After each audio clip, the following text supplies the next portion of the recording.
Je vous salue dans le nom précieux de Jésus. Je suis le prophète Epsiba Marilyn. Quelle attitude adopter dans nos cultes de louange et d'adoration? On dit bien culte de louange et d'adoration. Or, le Seigneur dit dans sa parole que Dieu est esprit et il faut que ceux qui l'adorent en esprit et en vérité. Je parlais à 3 types de personnes au culte. Je parlais au peuple de Dieu, je parlais au groupe de louanges, je voudrais parler au guide spirituel. Premièrement, le peuple de Dieu.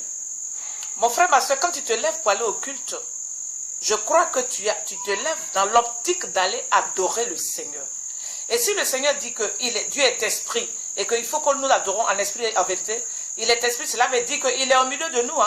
Mais comme il est esprit, vous ne pouvez pas le voir avec vos yeux charnels. Et ce n'est pas parce que vous ne le voyez pas que vous allez distraire le culte. Vous allez passer votre temps à circuler, à marcher, à défiler. Ou alors, tu laisses ton téléphone portable ouvert, on t'appelle, ça dérange le culte. Laisse-moi te dire qu'on ne se moque pas de Dieu. Et ce qu'un homme aura sémé, il le récoltera. S'il te plaît, ressaisis-toi. Quand tu vas au culte, si tu t'en vas pour l'adorer en esprit et en vérité, en esprit, cela veut dire quoi? Cela veut dire que nous sommes devant le trône de l'Éternel. Et devant le trône, les 24 vieillards aussi sont là. Eux, ils ont été déjà intronisés et couronnés, ils sont déjà au ciel. Et ils sont au ciel. Et la Bible dit que quand ils veulent adorer celui qui est assis sur le trône, ils se lèvent, ils jettent leur couronne, ils s'inclinent devant lui, ils le respectent. Quoi qu'ils soient devant sa présence, quoi qu'ils le voient tous les jours, ils le respectent. Mais toi, tu es allé au culte. Tu veux qu'on te voie. C'est toi, à tout moment, tu te lèves. Tu vas ici, tu vas ici. S'il vous plaît. Et après, vous allez dire que non, je prie, Dieu ne m'écoute pas. Mais est-ce que tu le respectes? Est-ce que tu as de la considération pour lui? Parce que ton attitude devant le Seigneur, ta manière de le respecter, c'est ce qui va déterminer ton attitude.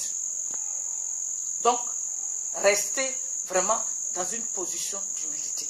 Et apprenez aussi à vous connecter au Seigneur. Pourquoi toi le Seigneur ne te visite jamais? Pourquoi il ne te parle jamais? Mais c'est parce que tu n'as aucune relation avec lui. On ne va pas au culte pour se montrer. On ne va pas au culte comme si on partait à un rendez-vous, comme si on partait dans un bar, comme certaines femmes qui s'habillent comme des prostituées pour aller au culte. Les prostituées, elles montrent leur corps parce que c'est leur marchandise. Mais toi, la sœur en Christ, si tu t'habilles comme elle, tu veux que je t'appelle comment? Donc, s'il vous plaît, aidons les frères. Maintenant, le groupe de louanges. Vous chantez. Le Seigneur n'a pas besoin des gens qui ont de belles voix. Il a besoin de personnes consacrées. Parce que quand vous finissez de chanter, même le message, vous n'écoutez même pas le message, vous êtes plongé sur votre téléphone. Arrêtez ça. Ressaisissez-vous et soyez convertis. Soyez convertis. Soyez convertis. Et je voudrais m'adresser à nous les orateurs. C'est vrai que nous prêchons la parole, mais ne prêchons pas. Et au dernier moment, Jésus va dire, arrière de moi, ouvrier d'iniquité, je ne t'ai jamais connu. Depuis un certain temps, les hommes de Dieu ne savent plus, ne prient plus, ils ne cherchent plus la volonté de Dieu, la face de Dieu. Nous sommes distraits. Ressaisissons-nous. Cherchons véritablement la face de Dieu. Nous sommes dans les derniers temps et les temps sont mauvais. Le message que tu vas venir livrer, il faut prier pour cela. Il faut prier pour cela. Pour que Dieu me te donne le besoin pressant du peuple. Donc, soyons connectés. Soyons vraiment connectés au Seigneur. Et surtout, respectons la présence de Dieu. Même si nous ne le voyons pas. Ce n'est pas parce que tu ne le vois pas qu'il n'est pas là. Tu ne le vois pas, mais il est là.